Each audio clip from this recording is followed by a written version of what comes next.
नमस्ते गाइस, मेरा नाम है अभिमन्यु। स्वागत है आप सभी का स्पीक अर्बन इंग्लिश में।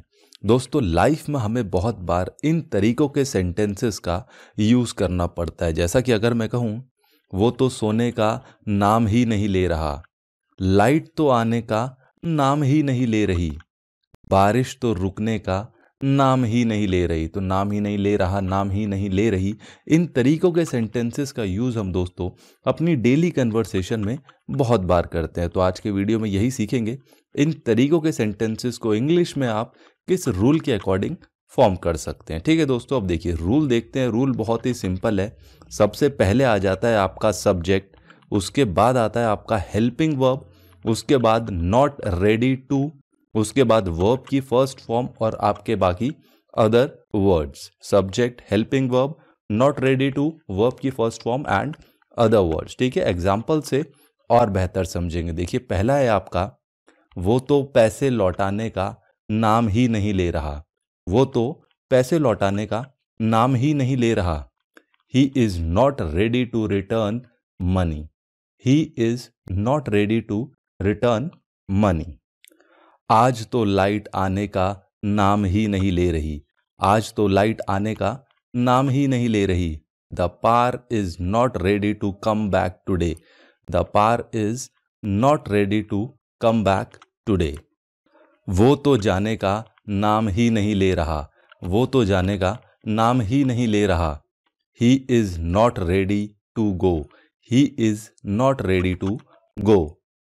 तुम तो चुप होने का नाम ही नहीं ले रहे। तुम तो चुप होने का नाम ही नहीं ले रहे। You are not ready to keep quiet. You are not ready to keep quiet. बच्चे तो सोने का नाम ही नहीं ले रहे। बच्चे तो सोने का नाम ही नहीं ले रहे। Children are not ready to sleep. Children are not ready to sleep.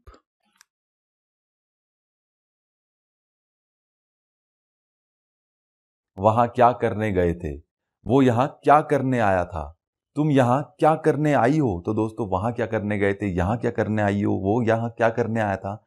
इन तरीकों के सेंटेंसेस का यूज हम अपनी डेली कन्वर्सेशन में बहुत बार करते हैं। तो आज के वीडियो में इन्हीं तरीकों के सेंटेंसेस को इंग्लिश में किस रूल के अकॉर्डिंग फॉर्म किया जाता है, यही हम सीखने वाले हैं। तो दोस्तों, ऐसे सेंटेंसेस को फॉर्म करने का जो रूल होता है, देखिए वो होता है आपका, सबसे पहले आता है वॉट, WHAT वॉट, उसके बाद हेल्पिंग वर्ब, उसके बाद आता है ब्रिंग, उसके बाद सब्जेक्ट, उसके बाद ऑब्जेक्ट और लास्ट में आता है आपका क्वेश्चन मार्क। ठीक है दोस्तों, दो चीजें ध्यान देने वाली हैं।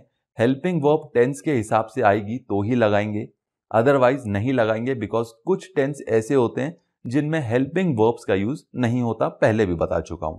दूसरी चीज दोस्तों, ब्रिंग एक वर्ब है, यानी क्रिया है जिसकी फॉर्म टेंस के अकॉर्डिंग चेंज हो सकती है, like brings, bringing, brought etcetera. ठीक है, एग्जाम्पल से और बेहतर समझेंगे। देखिए, पहला एग्जाम्पल है, यहां क्या करने आई हो। यहां क्या करने आई हो। What has brought you here now? What has brought you here now? ठीक है, वो यहां क्या करने आया था। वो यहां क्या करने आया था। What brought him here? What brought him here? यहां क्या करने आए हो। यहां क्या करने आए हो। What has brought you here?